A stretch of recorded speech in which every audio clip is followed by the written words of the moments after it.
Because it was gradual, the changes may not have been obvious, but we see seniors every day around us, strolling in parks, walking on the streets, on the buses, and trains. Back in school, the aging population issue always felt like something that wasn't our problem. But as we got older, so have our parents and grandparents. So maybe it's time we no longer ignore it. Singapore's life expectancy at birth has grown from 75.3 in 1990 to 84.8 in 2017. That's great news because besides living longer, we're also enjoying longer active years due to good living standards and quality health services. This allows us to spend more time creating memories with our parents and even more so with our children in the future. However, this increased life expectancy also means that our already aging population is set to age more rapidly. In fact, in the next 10 years, the total number of elderly will double from 450,000 to 900,000. We'll go from having 1 in 7 Singaporeans over the age of 65 to 1 in 4. That's a quarter of Singaporeans over the age of 65. Coupled with lower than ever fertility rates, this trend will see us having fewer young Singaporeans entering the workforce to replace those leaving. What is clear is that the cost of providing healthcare for senior citizens will only continue to increase over time. One problem with this is that a smaller group of working adults will have to contribute more to a significantly increasing number of seniors. As a country, our government revenue will then need to match this increasing expenditure. Most of us are probably ready to provide for our parents in terms of their daily necessities. But how prepared are we for the unforeseeable but inevitable instance when they do actually get sick and need more help?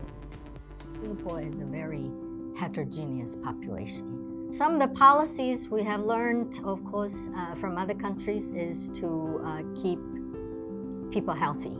Then there are also policies put in place to encourage adult children to live close to the older adults or to live with them with a larger financial incentive to greater subsidies if they do that. That's of course to make it easier for to take care of their older parents. There are people who are very well prepared for it, and there are people who are not so well prepared for it.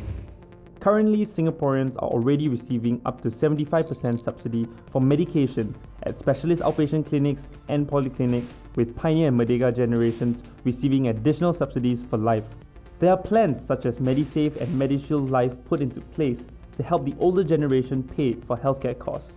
Additionally, there are other measures such as the ComCare long-term assistance that helps the elderly, family with financial difficulties, or those unable to work, making healthcare available to them. But all of these schemes cost money. Singapore has seen previous tax changes intended to ensure sufficient revenue to fund different government programs, and the GST was last increased to the current 7% in 2007. At Budget 2018, it was announced that the GST will be increased from 7% to 9% between 2021 to 2025. The responsible way to pay for them is through taxation, so that every generation pays its share. The government plans to raise GST by 2 percentage points from 7% to 9%. And while the news has not been very well received, it's easy to see why it's been put in place. The GST, of course, goes to infrastructure, it goes to education, goes to many other state expenditures. Some of that will go to the healthcare for sure.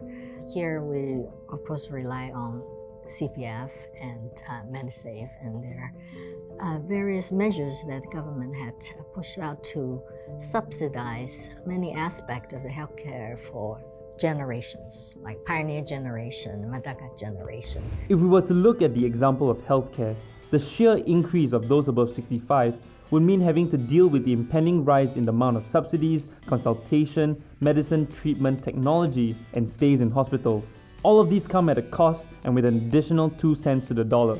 So in a way, we're also providing for our future as we grow older, and we only hope future generations will do the same for us. After all, how can we wish for a society with a wider and better safety net for all when no one is willing to pay for it? So what are some of the things you think about when it comes to Singapore's future?